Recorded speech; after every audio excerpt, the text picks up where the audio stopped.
sexy today. Oh, yeah.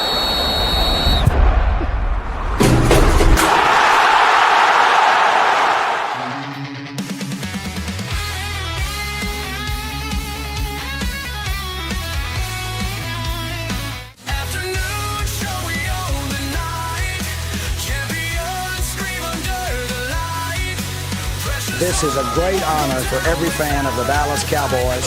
I'm honored to be in the NFL.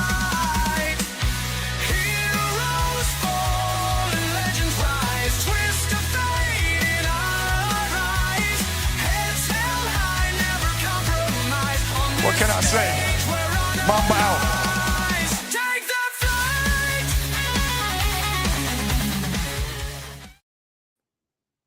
All right, what's happening, everybody? Welcome to the afternoon show presented by ESCN. I'm Chris Gonzalez, joined by Tony Gonzalez, Jay McLovin, and Frankie the Yankee. How's it going, guys? I'll tell you how it's going. Sucks. By more sucks.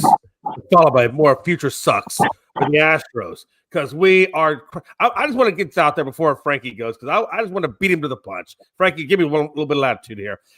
I'm about to kill my own team. Yes, Valdez is shooting the bet. They're like 6-0, top of the third right now or whatever it is. So the Astros are getting killed by Detroit. I obviously it's going to be a sweep. I don't know if the Astros got enough firepower to make a comeback. So I fully expect to be swept by Detroit. I think I said it yesterday, Chris, Tony. I told Frankie this today that, Detroit Brewers, that's what I see in the playoffs. And the Astros are doing everything they possibly can to throw this season down the drain. And I don't know what's going on over there. I don't know what's going on with Valdez, his team as a whole.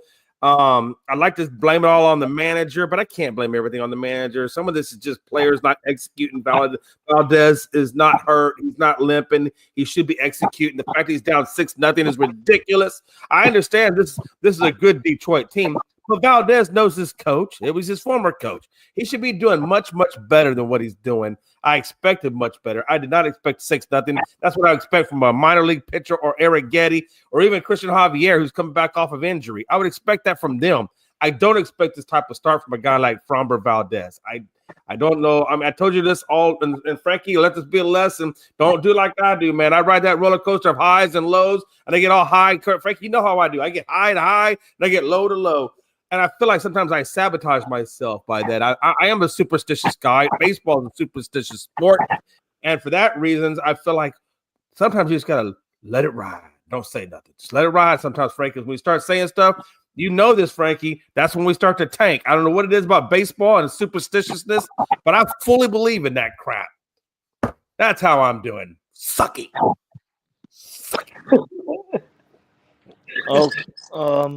Okay, well, Chris, I'm doing good. It's a good day. I mean, I'm not gonna vent out like Jay just did. I was gonna wait until the show actually started. But yeah, I'm doing good, Chris. How you doing? I only did that because I had to beat you to the punch. I knew it was coming from you. I just had to beat you to the punch. That's all. I'm doing good. My Reds are playing some good baseball right now, so I'm doing real good. Nobody cares, Chris. If you're not part of the sucky group, we don't care. Hey, we are part of the sucky group. We're trying to get out of it. Yeah, I think we're all in part of the sucky group. Jay, your team is just the only team that can't get out of it for some reason. But I'm doing good, man. Yankees hit another 9 home run game last night, tying it back from March 29th against the Brewers. So I'm doing good, and we're right there, 1 game under Houston. And if Houston, it looks like Houston's going to lose this game. So if Houston loses this game, it looks like Jay's back on the bottom looking up again.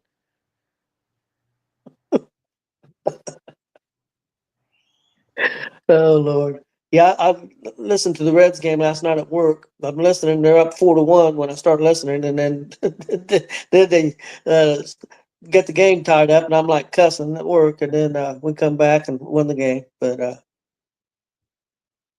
Reds won 7 out of the last 10. I think, 3 or 4 in a row. So doing pretty well. The Cubs took a double hitter from Milwaukee yesterday. Cubs got off the mat after getting a butt kicked by Milwaukee on Monday and had some fight yesterday. Yankees are playing well now. Are the Yankees peaking at the right time? But Frankie, I'll ask you: do you think maybe they've turned things around? They're peaking at the right time. Oh, they definitely are peaking at the right time. And I said this, a couple of months ago before the All-Star break when we started having that losing skid. We were the same way last year. It didn't take until literally like the last week of regular season baseball where the Yankees creeped up and overtook the Orioles and won the division. So we right there back 5 games. Looks like Toronto might lose this game today because they're losing to Pittsburgh again. And if that plays out, we'll be 4 games back or 4.5 games back. We need to beat Tampa tonight, and then we'll be 4 games back. But yeah, man, this is the perfect time to turn it around and creep up with all these other teams above us losing. Houston's losing, Toronto's losing, Boston and Seattle's losing now. So this is a perfect time where they're turning it around. That's one thing that's helping Houston right now is that they're losing, but Seattle's losing too. So that's definitely helping Houston a little bit, not losing, losing ground. They could be out of first place right now, but Seattle is losing also. So that's definitely helping Houston at the moment. Yeah, that's what I saw in Frankie. I was like, I expect to make the playoffs. I think we're either going to get it as a wild card or we're going to get it as a division. But with the way Seattle's playing right now, I mean, they're matching us. I mean, either one of us want to take the division. I mean, either one of us could take it if we could just string some wins together. But that's just the way it's going right now. Another surprise team's coming. They went past Cleveland, and that's Kansas City. Kansas City Royals are coming up right now, playing pretty good baseball. Hold on. Did Jay just sit here and say that he did say that my team was going to make the playoffs if it was wild card or not? Wasn't it Jay last week saying, oh, I think the Mets might slip out of the wild card, the Yankees might slip out of the wild card? Now you're sitting here saying that you've been saying my team is going to make the playoffs? Wow, how things have turned in a week. Yeah, because you were playing like ass, and you're only a half a game up, and it looked exactly like you were trending. You don't keep the same thing, man. You got to keep the same. Well, I mean, last time see, just like your internet. That's how bad the Yankees are. hey, but I'm gonna tell you right now. Last time I checked, we still got a month or so left of baseball, so you ain't exactly out of it yet, killer. So just hold your horses. See what happens. I told you about peeking too soon. Don't peek too soon. Houston got on the board 7-2.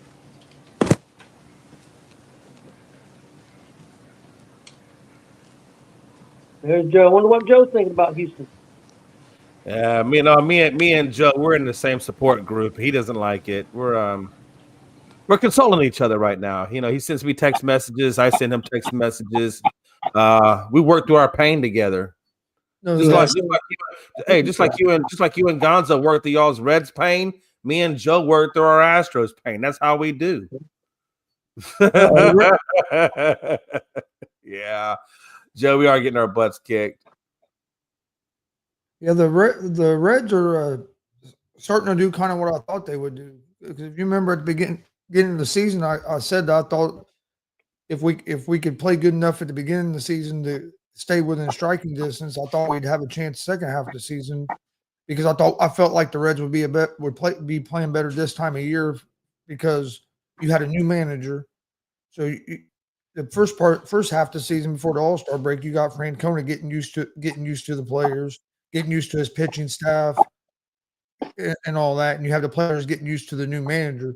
And I think if you, especially if you're a guy like me that's watched a lot of the games, you've seen the difference between the All-Star break or before the All-Star break and after the All-Star break and the confidence of the team.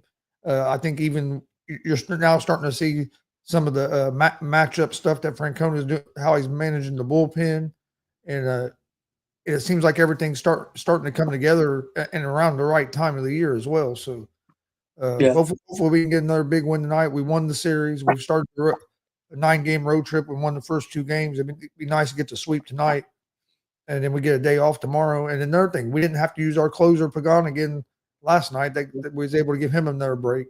Hunter Green pitched a heck of a game up to one pitch. 12, In the 12, eighth inning. 12 strikeouts. Yeah, they left him in basically one pitch too long, but I was glad they left him in for that eighth inning. The way he was pitching, there was no reason to take him out. I'd have sent him out there for the eighth inning as well. And he got the first couple outs in that inning and then gave up a hit. So it wasn't like he just fell apart. And then the bullpen came in and done a pretty good job. The bullpen only gave up that one run. Except for one thing, Chris. I agree with you, except for one thing. We've got to quit. Our bullpen's got to quit coming in and walking the first damn batter. Yeah. We got to quit doing that. Don't, if they hit us, that's fine. If you go in there pitch and they knock you off the mound, fine. I can live with that. But let's not walk the first I batter. agree with you, but the one walk on that May shouldn't have been a walk because that one pitch was strike three. They did say that on the radio.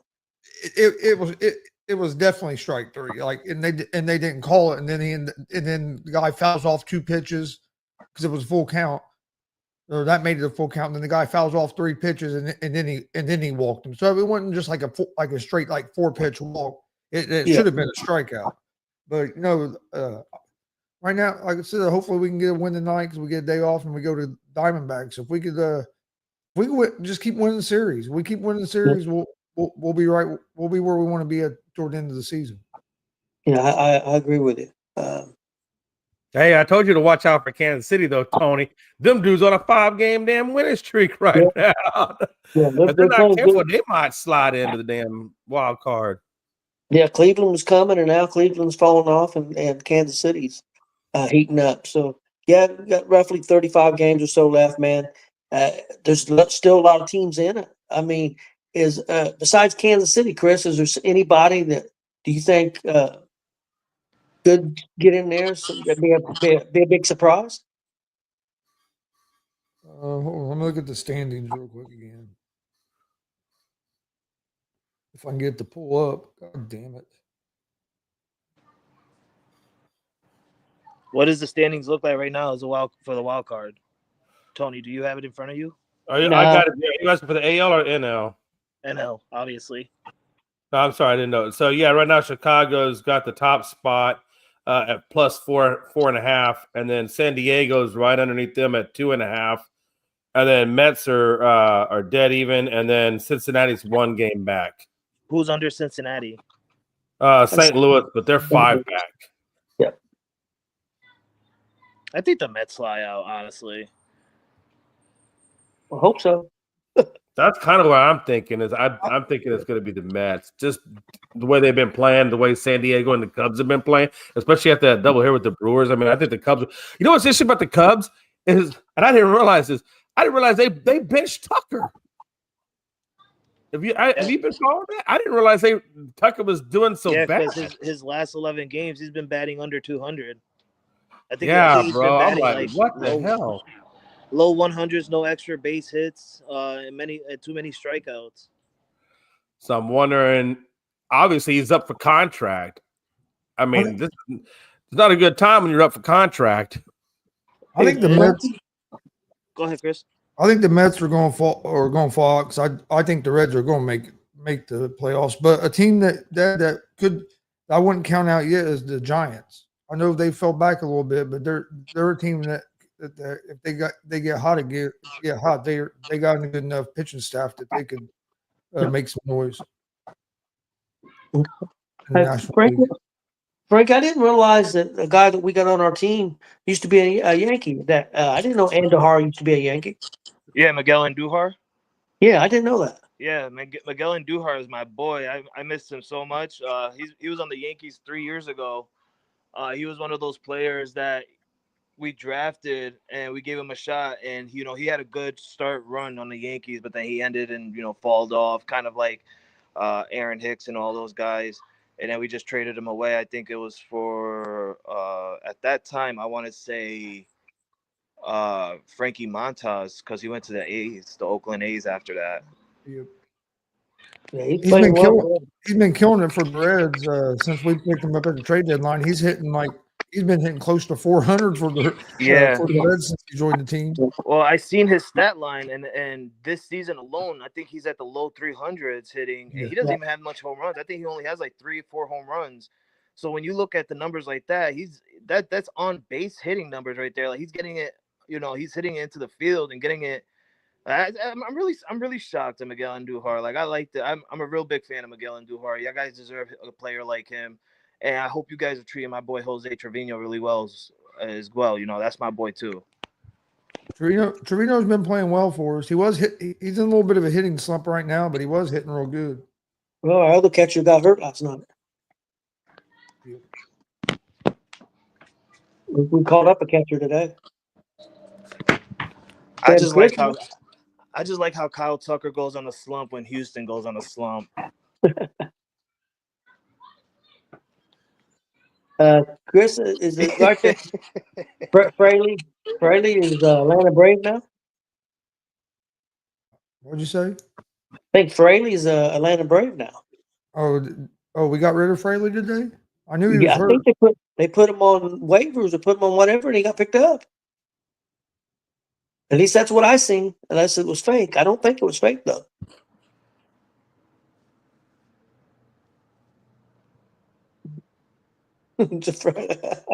Yeah, and I don't know if you guys know this, but Nathaniel Lowe got picked up by the Red Sox, and I'm pissed off about that because I have Nathaniel Lowe on my fantasy, and once he got picked up by the Red Sox, I dropped his ass. So get out of here.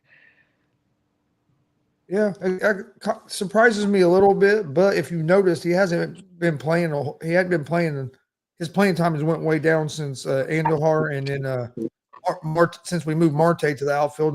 Marte's hitting so good that Fraley hasn't been playing much, and then he got hurt. So it don't surprise me a whole lot because I knew they were going to make a roster spot available, but I didn't. It kind of surprised me he got picked up so quick. I want to hear Jay's thought on this. Jay, what's your thought on this?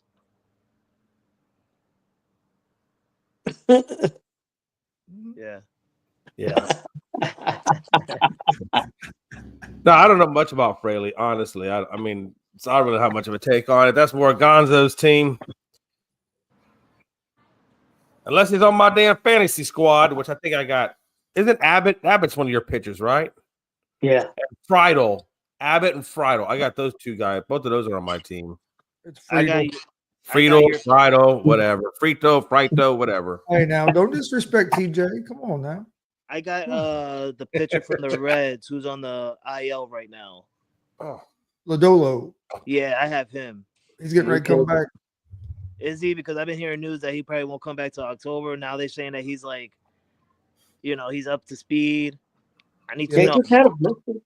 He just had a blister. They were showing last night him throwing the ball. They said he'd be back soon. All right, good. I need him back in my lineup. Chris, are you a little surprised?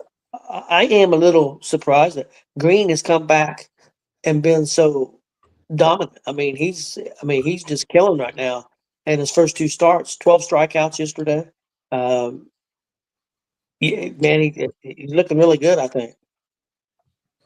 Yeah, he came back and basically picked up where he left off. He was pitching real good before the injury, and then, I'll tell you what, he gave up a couple hits in that first inning after he got the 2 outs, and then it was like something switched in him. He had a whole different attitude when he came out to the mound. You could see it. I know you didn't get to watch the game, but like you could see it on his face. Like it was just like boom, like he switched to a whole different zone, and then he was on all night. And if he pitches like that, and the way Andrew Abbott's been pitching, and then if Lodolo's the same as he was before that blister, I mean, our starting pitching is going to be real good, and then it's going to help our bullpen because Martinez is going to get to move back down to the bullpen like they planned on doing a couple weeks ago before Lodolo got hurt. And Wade Miley's getting ready to come up as well. It'll be another arm. Yep. Yeah, that's boys, where we are right now. It looks like. Jay, real quick, sorry, Jay. I just don't want to interrupt. My daughter's teacher just pulled in, and I'm gonna have to head out. You guys have a good rest of the show. I'll be watching on Facebook. Chris, Tony, love you guys. Last week of preseason. We'll see you guys. I think we play each other in the regular season, right? Patriots and Colts. I don't know. Usually do. You better, All right, you better be good. scared of Indiana Jones. I ain't scared of no Indiana. You better stop that. Don't you start that shit with me. Oh my God. Now I'm gonna have to go. All right. Later, guys. Houston sucks. Yeah, head out like the Yankees will in the playoffs. Good job. Just like Houston getting swept by Detroit again. Good job. No, it's interesting though. I saw just on here where it looks like Val. I mean, they're expecting what's his name, Alvarez, to come back to the Astros. Should be by 26th of August. So I'm hoping that's just what 6 more days, maybe 6 more days. We'll have him in our lineup. Jake Myers and Garcia are on track as well to come back. So that gives us, I don't know, 30 days, Tony, 30 days to see what this team has and what we're going to look like going into the playoffs. Because honestly, I have not a freaking clue, man. Right? Other than we look like crap right now. I tell you, man, you just never know. I mean, people say, "Oh, we're playing this team. We're playing Colorado, man. We're gonna kill them."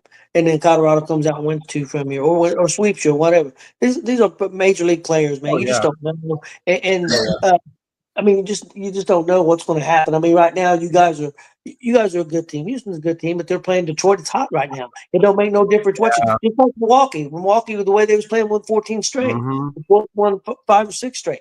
The teams get hot like that. It don't make no difference how good of your pitcher you're in. Maybe be. He's not going to be able to. Somebody gets hot. It's just hard to do. Only thing that matters that last week of September. Didn't you know how if you feel good about your team or if you're ready for some antacids? Yeah.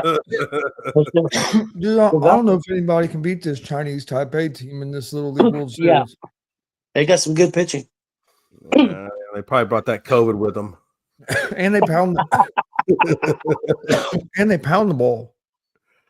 That's probably not the only thing they pound, but yeah. Yeah, they look pretty good. Chinese Taipei. Chris, is there any American team that stands out to you for the Little League World Series? I hadn't seen one that stood out to me. I think that the Connecticut team's probably going to be the team to go to United States Championship game. I think they're probably, and the South Carolina team's pretty good too. I think the Texas team didn't do too well, huh? No, the South Carolina. Damn it! South Carolina team lost to the Connecticut team last night, I think, in the semifinals. Okay. So then today the Connecticut, or not the semifinals, quarterfinals. Tonight the Fairfield team plays another. I forget who they play, and whoever wins that game is in the United States Championship game, and the loser will go play the South Carolina team to see who gets in the United States champion. But yeah, I think Connecticut's probably going to get there, but I don't see anybody beating this Chinese Taipei team unless something just happens and their pitching was to fall apart. But it don't look like their pitching going to fall apart. Okay, guys. Unless you have anything else on baseball, we'll move on to some sports news. First thing I have is the Indiana Fever. Sophie Cunningham, who's really played well for them this year, is out for the rest of the season with a right knee injury. Also, they've had 2 other players go out for the season too, 2 bench players that was playing quite a bit. They're out for the season now too. And Caitlin Clark has not come back. I don't think they've announced when she's coming back. I'm beginning to think the season for the Fever, as far as winning a championship, is definitely in a lot of trouble. Chris, have you been following this? What do you think? Yeah, it's a big loss because for the Fever, because Sophie's been playing some good basketball for us this year, especially with all the injuries or all the games Clark's missed. It's another big blow.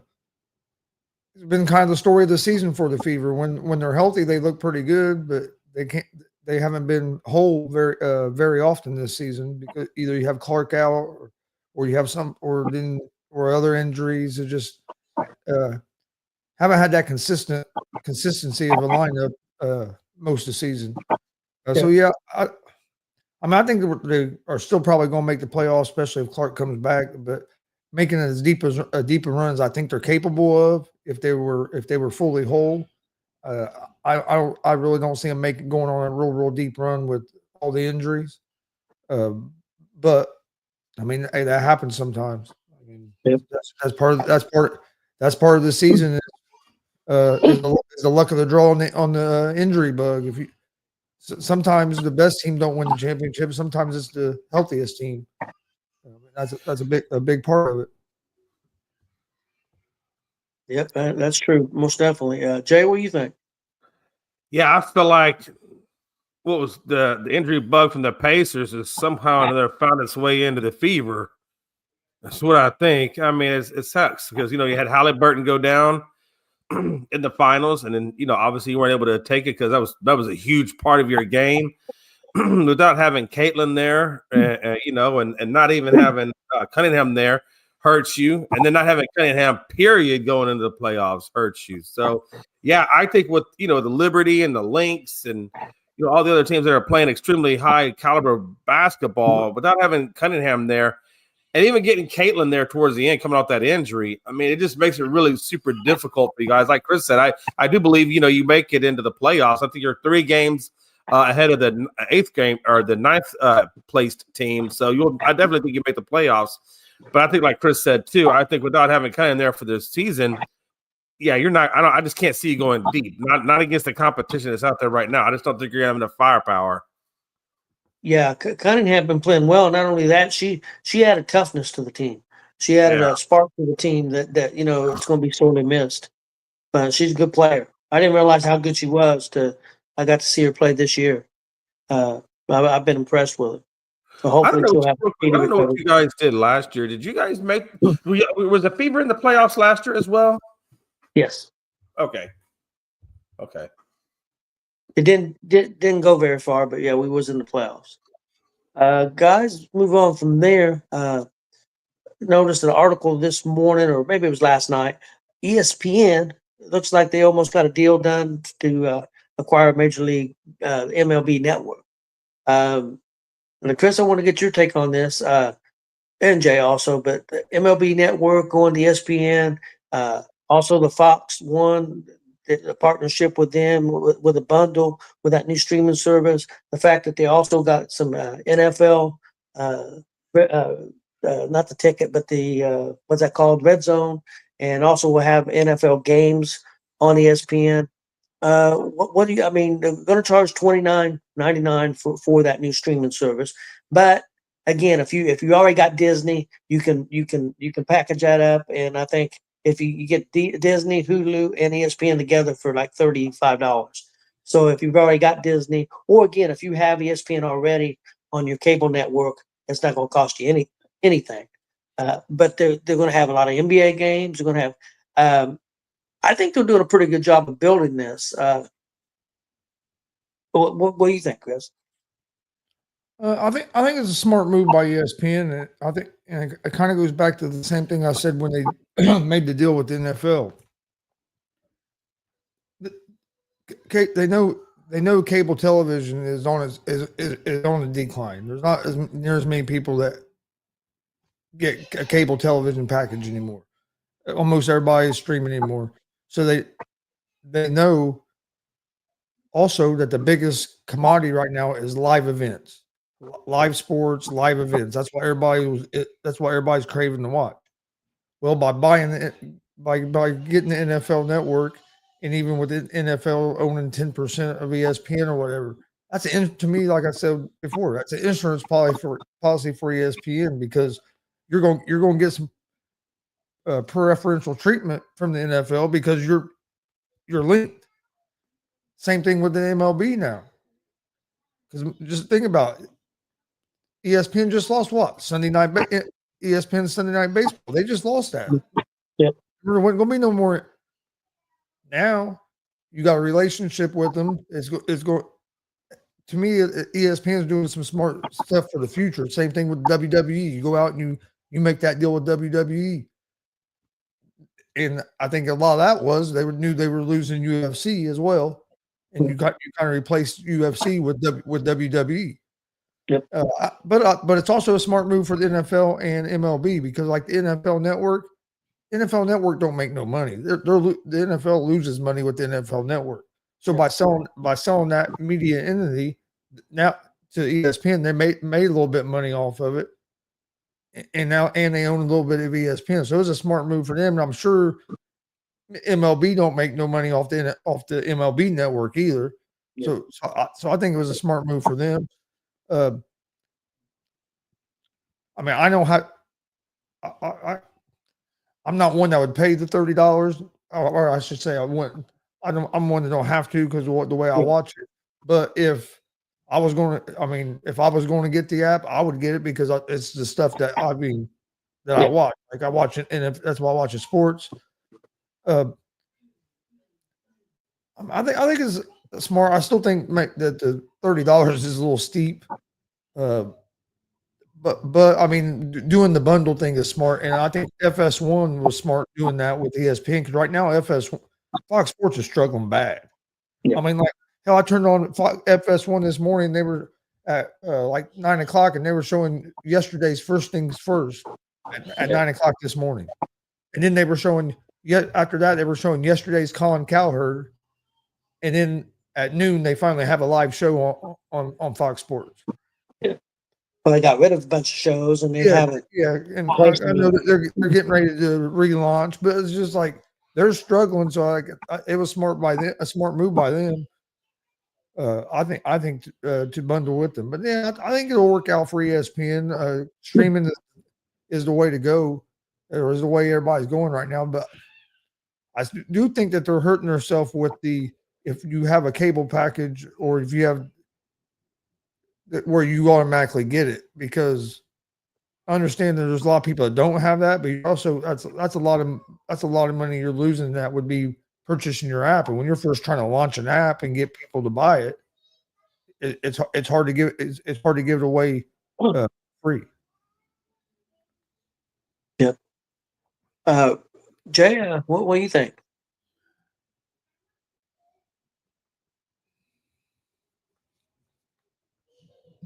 Yeah, good point. Yeah, damn it. Yeah, well, at least I don't talk over you, I guess. So okay, like I said, so I have ESPN as part of my YouTube TV. So if I understand you right, this new thing is they got is called ESPN Unlimited. That's what this is, right? All this stuff's on this thing called ESPN Unlimited. So if I got ESPN on YouTube TV, you're saying that I get all this ESPN Unlimited stuff for free too as well? Let me clarify something. YouTube is not part of that yet, but ESPN and said that they are working on that, or whoever's in charge of that is working on that, and they hope by the first of the year to have that done. So YouTube will be a part of the deal. But YouTube is not part of the deal. That might not happen until the first of the year. Then for our YouTube TV, we probably wouldn't get access to it until after the first. Okay. And what it is, I guess, if say you got Comcast, let's go that route. Right. I know Comcast is one of them, and you've got ESPN. What it is, you would just contact. There'd be a thing on your app, and you would download that app or something, and you get it for free because you're already a subscriber of ESPN.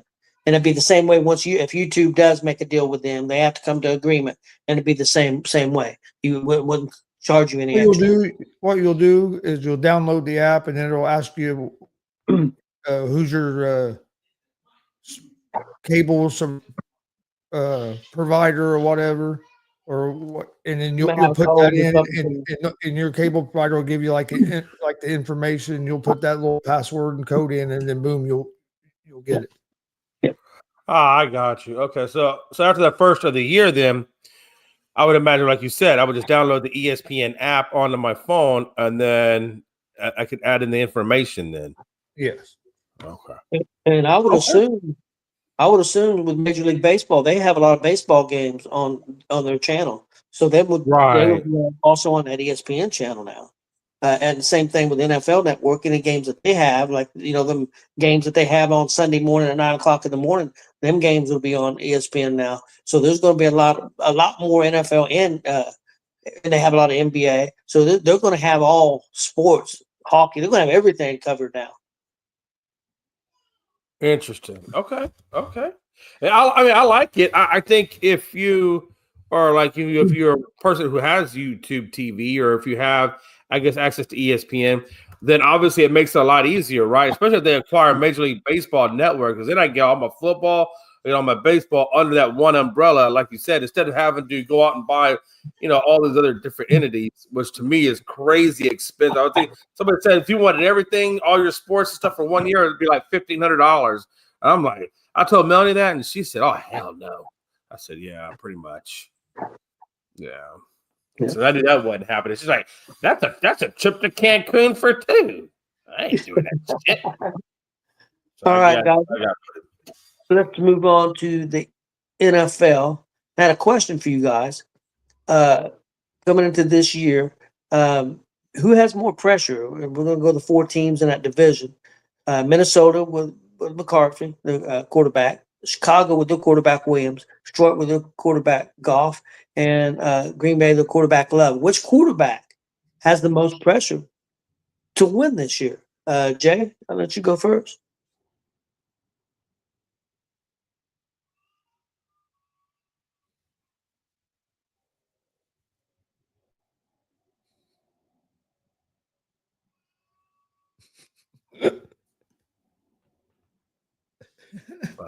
Damn it, I hate when I do that, man. Damn, all this Chris bullshit. I'm like, come to Indiana to slap him in the mouth. Anyway, but yeah, no, I'm just kidding.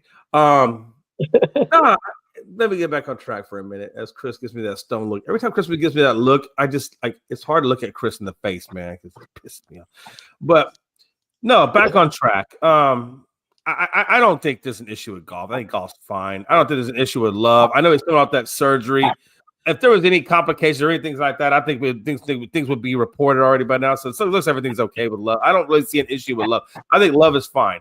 I think the more the issue is the receivers. Can they keep all the receivers healthy and keep them all on the field? And let's see how that works out. I really think all the pressure, really, in my opinion, all the pressure is strictly on Caleb Williams. They let go of Fields to bring in Caleb. Caleb wasn't a Ben Johnson guy. He was an Eberflus guy. So I already kind of think that Ben Johnson's already kicked Caleb Williams off the field. He also kicked the whole offensive unit off the field. So I don't think he's afraid to make big moves if things aren't going the way he wants it to go. Because I think he's trying to create a culture there. And to create that culture, you got to do some big-time decision-making. And I think that's what he's good at. He's good at making this decision because he comes from a winning culture. So with that being said, I think Caleb is on a short leash. They just signed Bagent to a 10-year extension, and I think that he likes Bagent. Ben Johnson come out and said he likes Bagent. I think if Caleb Williams doesn't perform well, I wouldn't be surprised if he does get benched and Bagent goes in.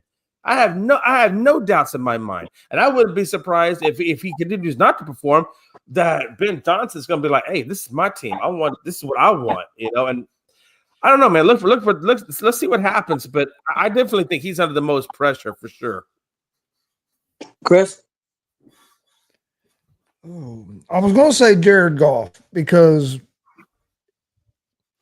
the way the Lions season ended last year, and then if Goff comes out and struggles this year and doesn't play good, everybody's going to say, "Told you so." Goff ain't no good. It was just all Ben Johnson since Ben Johnson left. But after I thought about it more, it's JJ McCarthy with the Minnesota Vikings. The Minnesota Vikings moved off a guy that won them 14 games last year. Could have went and got multiple free agent quarterbacks this year if they wanted to. They let that guy go just to go with this rookie guy that they don't know really what they have because he got hurt last year in the preseason. So I think it's on McCarthy because. I mean, you coming in replacing a guy that almost had an MVP type season last year in Sam Darnold.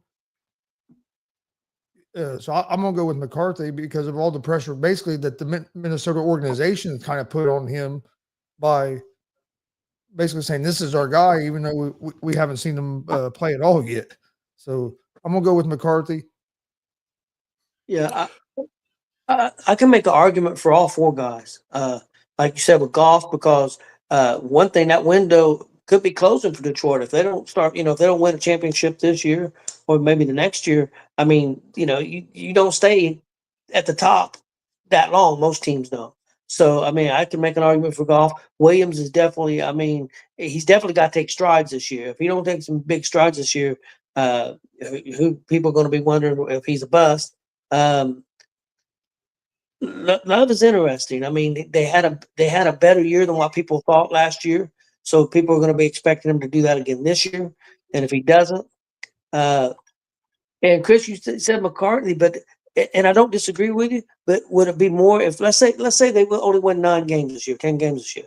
Who's more on the hot seat, McCarthy or the coach and the coach and general manager made that decision to move on? I mean, what if they go 500 this year, and McCarthy's not what they thought?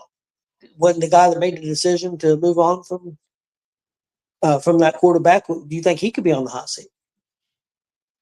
Well, yeah, they could be, but I mean, it just depends on what McCarthy looks like too. If he looks just terrible, but yeah, I mean, the GM and McConnell, the head coach, or Kevin O'Connell, the head coach, they've definitely tied themselves to McCarthy. Where, I mean, if this don't work out, they definitely maybe not in 1 year, but I mean, if this goes sour this year and next year, I mean, they definitely could lose their jobs. I think I'm gonna go with Goff. A little bit more pressure. My thing let me just chime in on the McCarthy thing. I understand where you're going with that, Tony, in terms of is the GM on the hot seat for that, because nobody gets rid of Sam Darnold and doesn't bring in a qualified backup to be behind McCarthy. And unless you were just so bought in on Sam Howell, which I am not bought in any way, shape, or form on Sam Howell, that you really are riding and dying it with JJ McCarthy. Like, I don't know how much of a hot seat he's really in, because there really is nobody behind him that's qualified to take over this team. So, I mean, they really went all in on JJ McCarthy. Like, they give themselves no safety net. Like, they are fully invested in JJ. So it almost makes me think that if JJ is a bust, you got to think that GM, he's going to be on the hot seat for not having a damn safety net, especially like to Chris's point, when you got rid of an MVP caliber quarterback in Darnold. So you really have put all your chips in that basket. And if that basket don't come in, you got to think that management or ownership is going to want to know, hey, what did we do? You put us all in on JJ with no safety net. Like, what the And real quick, breaking news on Lamar Jackson. Frankie put it down there. He left. It says Ravens quarterback Lamar Jackson left practice about 40 minutes early with S&C coach, which I'm assuming strength and conditioning coach, Sean Elliott next to him, and team doctors trailing. Jackson got knocked down making a throw. He stayed in for a few more plays, but appeared to be flexing his hand and wrist. JJ. Ooh. Okay. That could be big. You just definitely have to follow that. One other thing, real quick, on the NFL.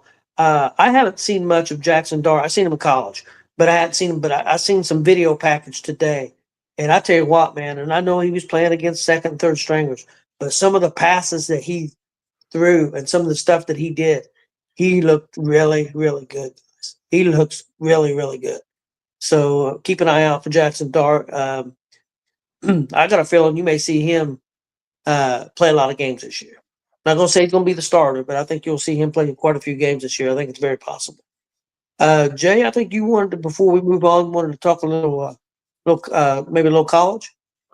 Yeah, just Arch Manning. I want to kind of get you guys' thoughts. So obviously Arch Manning, his grandfather was asked. They asked Archie Manning. They said, "Hey, what do you think the status is of Arch? Is he going to stay in college? Is he going to go pro next year?"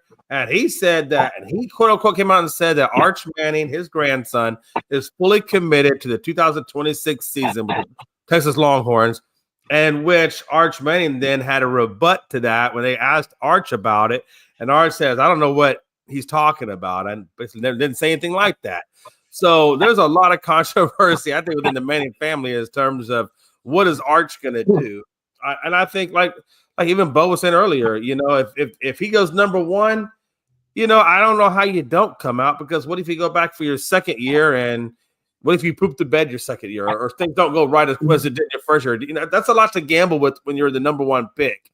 So, and then now I've also seen where he may not be the number one pick. I saw an article the other day that was talking about him possibly not getting the number one pick. I didn't go into it, so I don't know who they were going to say was the number one pick. But I mean, the guy had my problem with the whole situation is he hasn't even taken.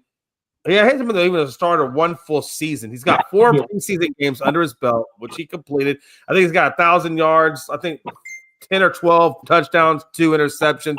I mean, he's got a good resume already built for himself, but he hasn't even had a full season. So, I mean, we're already talking about, Heisman's. We're already talking about him going pro, this, that, and the other. If I was Arch, I would stay in school. I would do 2 years at that school if I could.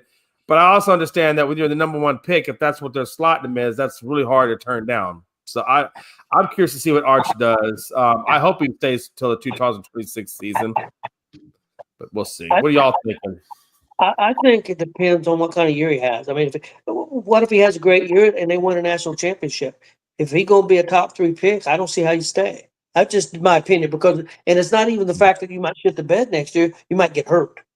So, I mean, that's the big thing. I think if he has a good season, and especially if he wins a national championship, which he may not. I mean, it's hard to say. There's a lot of good teams. But if he has a good season and he's going to be a top 3 pick, I don't see how you go back. That's just my opinion. Chris, what do you think? No. Yeah, I really don't think there's much controversy in the Manning family. I think what Archie said is probably right. That Arch Manning will be at Texas next year to play. I think when Arch came out and said, I don't know where he got that from, I think that's more of, hey, let's keep this stuff in house because we don't want to give up any kind of maybe leverage that we do have right later on. But I fully expect Manning to be at Texas for 2 years, and one reason is Peyton could have went out and been the first pick. He stayed another year. Eli could have had a chance to be the number one pick. He stayed another year. And here's the other thing. With his last name being Manning, he's in a different situation than a lot of people is. He don't need the money. So honestly, for a player like him, it could be smart not to be the number one pick because what's something in common with every number one pick? You're going to the worst team in the NFL. In most cases, yeah. So hell, their strategy might be we don't care for the 7th, 8th, 9th pick. It might get us on a better team because the money difference the money difference in pay of being the first round pick in there isn't going to be as big a deal to him because they already have him. You know what I mean? The Mannings already have him in the world. So and that's the thing too. Sometimes being the number one pick isn't always the best thing because they don't put you in a great situation. So I don't think with the Mannings it's going to be as much about being the number one pick as it's going to be more about trying to get in what they think is the right situation. Kind of like, I mean, look what Archie did with Eli, not wanting him to go to San Diego, and I can see him maybe try to make sure they stay away from some certain teams, but I don't think it's as much about being the number one pick. I think it's more of I think they want him to have. Because if you look, the quarterbacks that have been coming in the NFL and that have succeeded are guys that play a lot of college football that have had 30-plus starts in college. So I think I think he's going to play that other year, so he'll have pretty close to 30 starts in college and then come out. Yeah. I really think it's best for him to do that because a lot of times, like I said, number one, you're going to a bad team. You're right. If you're the number one pick, typically you are going to a bad team. And then number two, it gives you a little bit more time to develop in the college game. Get a little bit more seasoning before you do come out to where you're not just thrown to the wolves year one, only having one college season after high school. I mean, it just gives you a little bit more seasoning before you just get thrown to the wolves. I mean, me personally, but.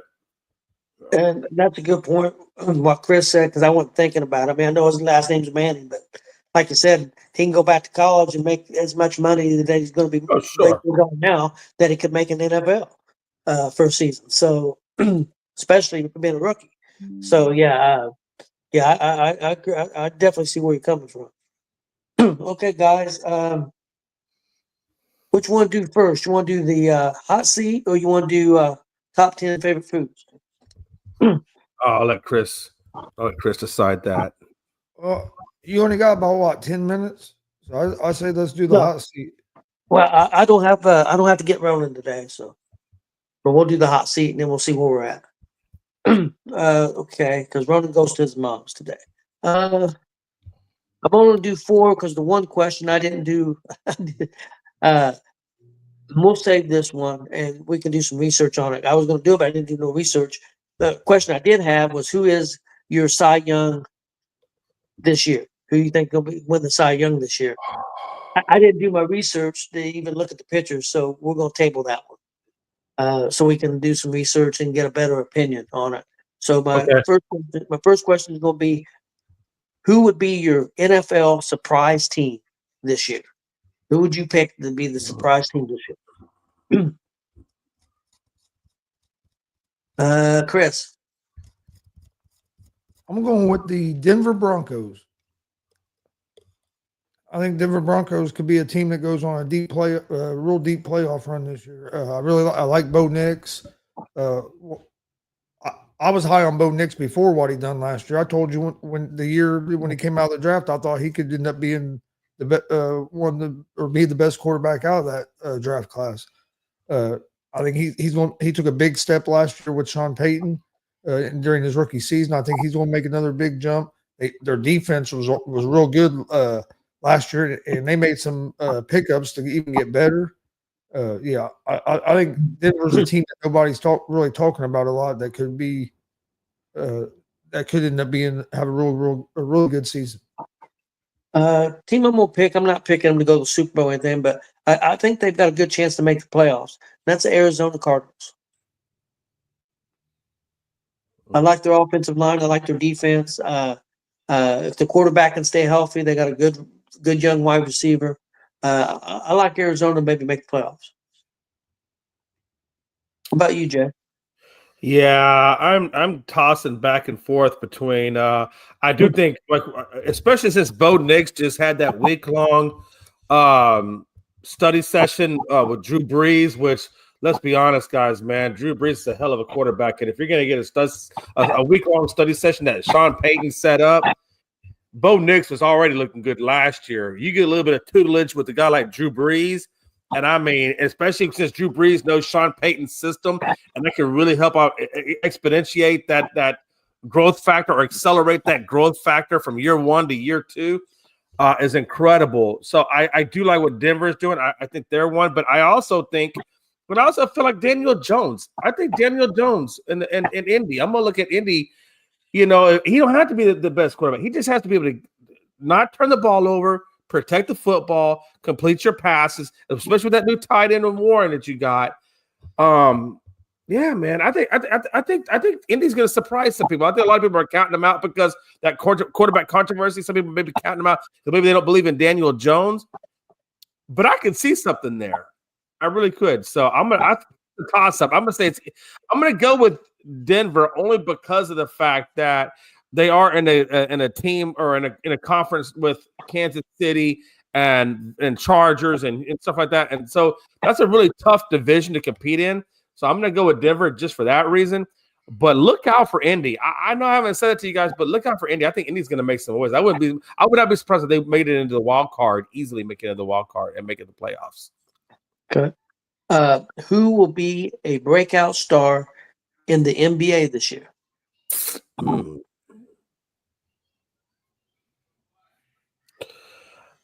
It don't have to be a rookie. It can be somebody that's already playing, but you're gonna break out. Chris? Benedict Mathurin for the Indiana Pacers. That was my pick too. He was averaging close to, I think, 18 points a game last year off the bench as basically our sixth man. He started about 40 games last year when Neesmith was hurt, and he's going to be get a chance to be the full-time starter this year. I think he has the ability to be a star The dude can play defense. He can score. He can get his own shot. I'm expecting a big year. I think this year he makes a name for himself throughout nationally, where everybody knows his name instead of just more Pacer fans and like people that saw him play in the finals last year. I think this is the year where he explodes. I agree with you on Matthew. I'm gonna throw another name. I won't say he'll be a breakout star because he won't be an NBA name, but I think he's definitely. It's going to be somebody's going to get noticed this year if he stays healthy. I think Jace Walker for the Pacers also. I think that he could. I think that people are going to see this dude's 6'8", 6'9". He can play defense like Neesmith. He's about a 6'9" Neesmith is what the guy's kind of like. Yeah. And I think people are going to find out what kind of player he is. Jay? Yeah. You know, one thing I learned about the Rockets this year, or excuse me, not last year, I should say, in the playoffs with Golden State, was Amen Thompson. Watch out for this guy, man. He's got a heart. Like when I say he's got a competitive, strong heart, and he's a leader. You can already tell the guy's a leader. During the playoffs, when Green was struggling, you can see Amen Thompson rallying the troops, getting them back. You can see his competitive fire when he would get pissed off when the play didn't go the way it should have. Like he wants to be a champion.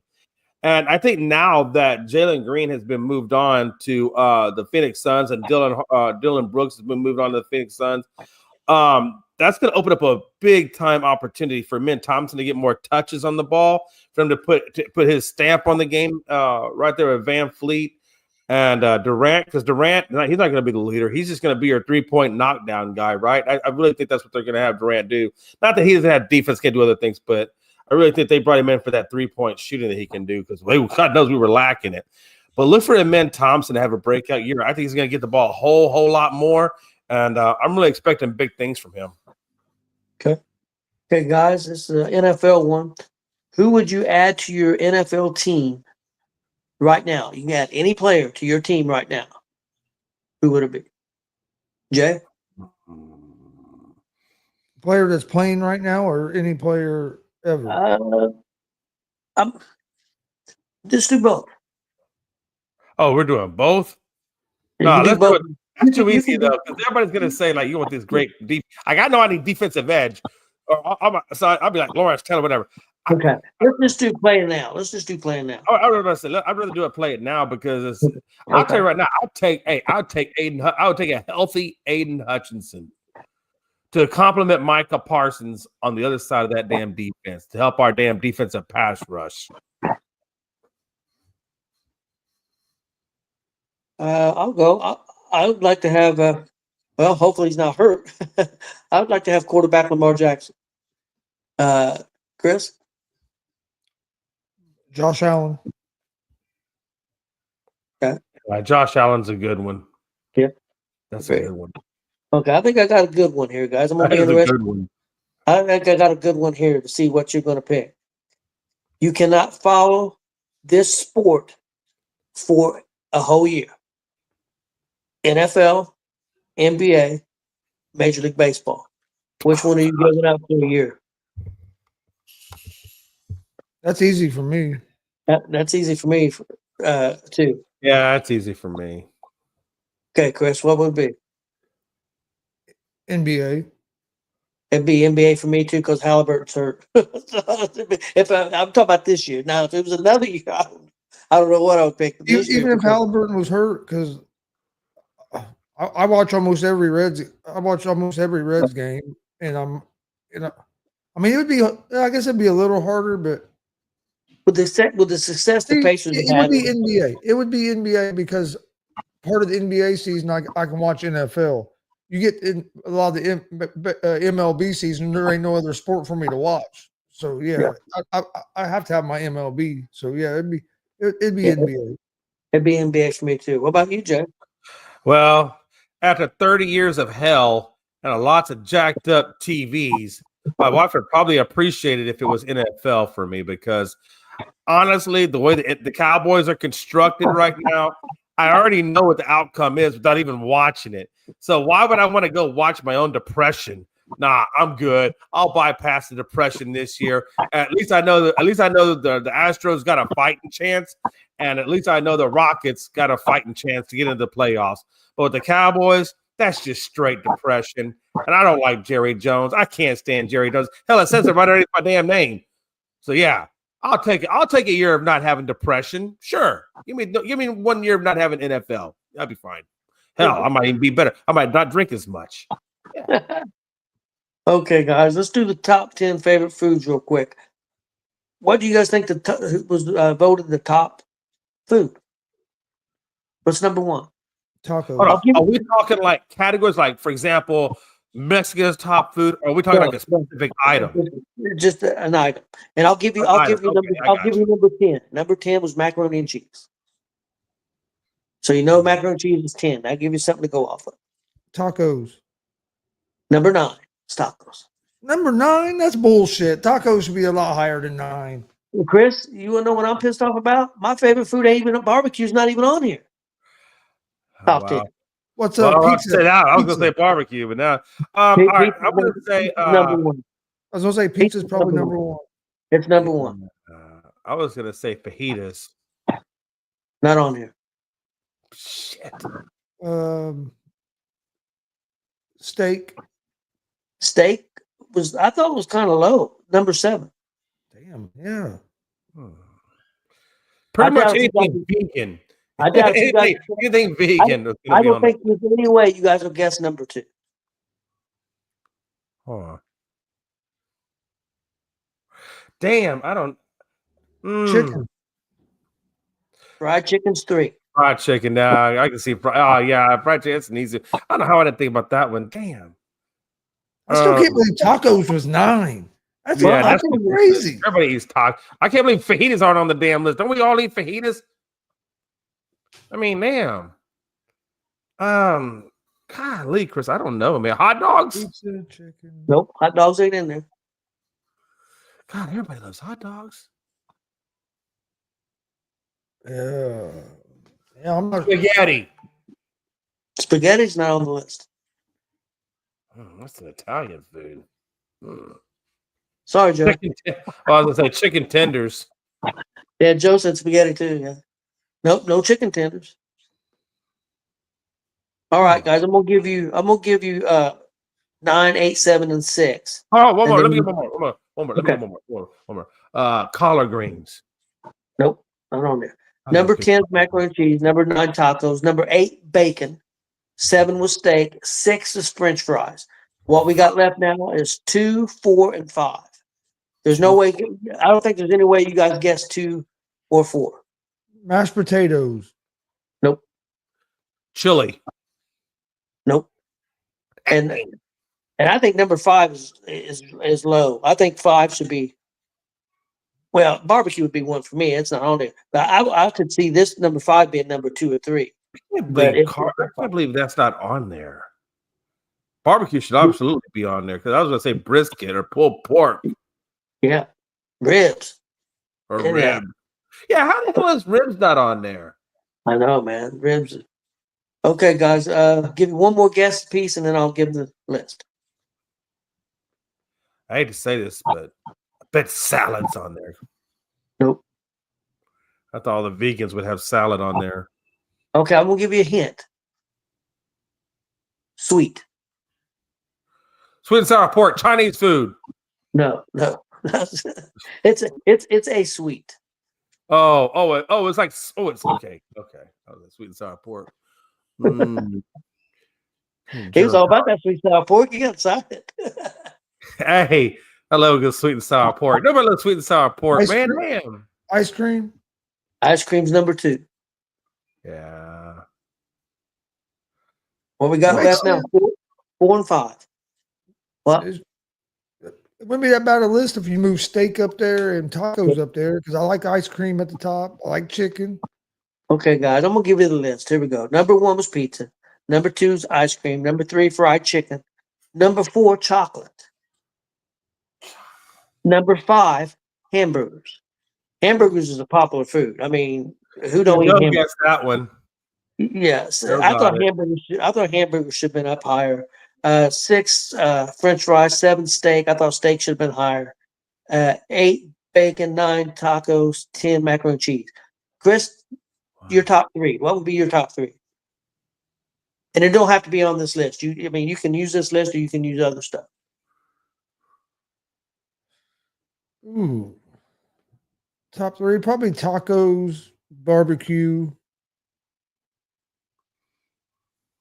and then third would either be probably ice cream or steak. You like fucking ice cream. I don't know that. Jay? Yeah. I'm a big prime rib kind of guy. I love a good prime rib. Prime rib or any steak, really. Any steak above sirloin, like ribeyes, filet, whatever. Let me rephrase something real quick. Yeah. When I said barbecue, let me change that to chicken wings. Okay. Yeah, That's what. Yeah, you look I like the hell, especially if they're the whole chicken wings. Oh shit, they're cooked good. I like chicken wings too. Yeah, you look like a chicken wing. I bet it's that garlic parmesan or teriyaki or barbecue. That'd be awesome. Mango habanero. Oh, the habanero. Hey, all right, man. You got mad respect. If you're doing habanero, I salute you. Or a jerk sauce. I like the Caribbean jerk as well, but it's usually that or mango habanero. I'll tell you, man. Honestly, after steak, my next one is probably gonna be fajitas because a good Tex-Mex fajita. I love fajitas. I can eat the hell out of some fajitas. But a suggestion to people who serve fajitas: you don't always have to put that, 6.5 inch long, 2 inch diameter, big red jalapeno pepper on top of that thing. Ain't nobody gonna eat that crap. It's too damn hot. Okay, well, I can't. Don't make me say because then I'm gonna sound racist. But I'm just saying. I'm just saying that damn thing is hot. There's no enjoyment out of that thing. It looks good. It looks delicious, but then Satan crawls out of it, and all hell ensues. But no, but a good fajita. After that, I think I'm like Gonzo. I like some good wings. Any flavor that doesn't kill you or cause physical pain was good. And then I think and then I like bratwurst. I like bratwurst, but cooked in beer, like a good beer brat. Yeah, I'm down for that all day with some homemade French fries and then fish and chips. I like a good fish and chips. How are you gonna get 20? He's gonna talk about food. They got to start. Yeah, hey, listen, hey, but I would tell you this. So honestly, I want to take one thing out and put one thing in, if I don't may.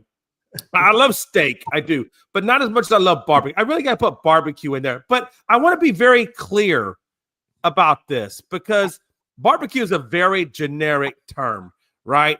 You got Korean barbecue, you got Carolina barbecue, Kansas City, Memphis dry rub, and then you got the Georgia South barbecue, Carolina barbecue, Texas barbecue. I'm sorry, they have but one damn barbecue, and that's Texas, baby. And I will challenge anybody to come down here and take Jay McLovin on that challenge. I prefer Texas barbecue, but Memphis barbecue. I think you know what it is? I don't like the vinegary base. I don't like the mustard base, the vinegar base. I'm sorry, I can't do their sauces. I don't like their sauces. I like a good sweet sauce. Memphis is a little sweet. With a little heat. Got to put a little heat into it too. Sweet with a little heat. My 3 would be barbecue, brisket, or I mean, for many years I was a rib guy, but now I'm more of a brisket guy. But brisket, ribs, then chicken wings. I love chicken wings, whether they're fried chicken wings or and then my last one, I eat a lot of steak now, so third would be steak. Even though I did eat in the last week, I've ate 2 gallons of vanilla ice cream with hot fudge. I've had it every night. My next thing would have been tamales, but it's just hard to find good tamales. It's hard to find good tamales around here. But yeah, I can sit and eat tamales all day long. Tamales are awesome. Yep. I like tamales with a good Valentina's sauce on top. Y'all have Valentina's hot sauce out there? Yeah, it's I think it sucks. Do you really? Yeah, I don't care for it. I hate the crap out of Valentina's. Anyway, all right, good times. A lot of people do. It's a popular sauce, Well, you but know, I mean, most, you know, it is I mean, it is very authentic to. I mean, you go to Mexico, you'll see it on their little things. I mean, I'm just saying, it's very authentic. I don't know if anything on this show is authentic. I think it's a lot of smoke and mirrors on this show. You talk about jalapenos. My dad, Chris knows this. He would carry jalapenos in his. He wore shirts that had a pocket, so he would carry jalapenos in his shirt when we went to lunch. He'd whip out that raw jalapeno. Hell no. Well, he ain't got no taste buds. Anytime I went to a restaurant with my grandpa, he would either had a couple of jalapenos in his pocket or he'd have a little bottle of Tabasco sauce. Yep. Yeah, that sounds about He carried them little mini bottles of Tabasco sauce sometimes with. Yep, that too. Let me tell you a little story real quick, if I may. Just super quick. I'll make this super quick. Because there's a difference between jalapenos and pickled jalapenos. There's a very clear difference. Just understand that. Oh, yeah. It's a very clear difference. But anyway, I went to this place called El Mesón, and it's a fusion. So you can get Puerto Rican, Mexican, and Cuban, right? Any one of those three types of foods you can get at this one specific restaurant. And so there was a Cuban dish called pollo ajillo, and which is chicken, spicy chicken. Anyway, it comes with but they serve it with a jalapeno too, and it's a raw. I mean, it's not the raw; it's like a grilled jalapeno, but it still has all the seeds, so it's still hot as hell, right? Yeah. And my wife said, or at the time, my wife, she goes, I bet you $20 you can't eat that jalapeno. I was like, okay, I'll take $20 off of you, whatever, because she was very stingy with the money. So I ate that jalapeno. Thank God. I'm gonna tell you right now, thank God. There was an ice cream store literally like right next to it. I will tell you right now, the moment, the very instant, the very inkling, I felt like my mouth was going through Satanicville. I got my ass up, ran out the fucking door, ran right into that damn ice cream shop, looked at the lady, said, this ice cream, I don't even care what flavor, it's any ice cream. Just give me some. Damn it, hurry up, woman. I got a full-on flame going. Oh, so yeah, hey. thank God there was an ice cream place, and she really was quick and to the point. Jalapenos are dangerous because you could bite into a jalapeno and not be hot at all, and then you could bite into one and it'd be hot as fuck. Like you just never know with jalapenos. Yeah, I make bacon wrapped jalapenos, and I can make 10 of them, and you could eat 9 of them and not be hot, and then you get that 10th one, and it'll set you. Chris knows because I had one. I ain't hot at all. Next one. Actually, I probably should put that as my favorite, as one of my favorite foods because I'd eat about 15 of them when you made them. Yeah. And let me tell you something though too. Now, based off of that experience that I had, I got real smart on the second go around. So now I'm gonna go back to my Army days. So we had, you got squads or you got platoons in each company, right? So my platoon. I told one guy told the platoon leader, it's like, hey, let's do a challenge. Let's do a Carolina Reaper challenge. And I'm like, well, I ain't never went back down. So I'm like, all right. So they said, all right, tomorrow I'm gonna bring in a bag of Carolina Reapers and we're gonna chew one. And the contest is you chew it for 5 minutes, then you swallow, and then we see who can go the longest before they start, drinking water or whatever it is they have. All right, bet. And I said the winner gets $20, or we all put $20 into the pot. I forget how much money was in that damn thing. The commanding officer, the XO, and the platoon leader, all of us, our platoon sergeant was all in on it. I mean, everybody, all the big ones were in on this. All right, okay, so we all come. Now, I ain't stupid. I know damn good well that shit's hot as hell. So what did Jay do? I went to the store, Chris. I got me a gallon of vitamin D. I brought it right to and I put it right there on that damn counter. And I ate that thing for 5 minutes, and I tried. I made it like 2 minutes, and I was like done. Chris, I put down a gallon of milk, vitamin D milk, in 45 seconds flat. Them dudes timed me damn near 45 seconds, whole gallon of milk.